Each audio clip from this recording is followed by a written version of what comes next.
ए नानी बिचमा होस् भनेर भने बुनु उया आउ त बुनु आउ ए कति रमाइलो छ है बुढाहरुलाई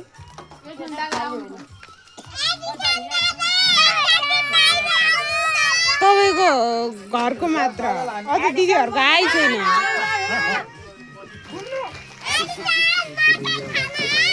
यो एडिसन छ नि साँच्चै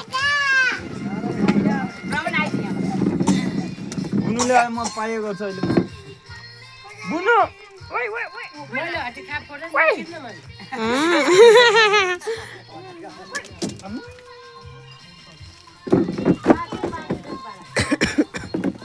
बुनु न न ढाका ढाका भित्र जा घामले पल्यायो है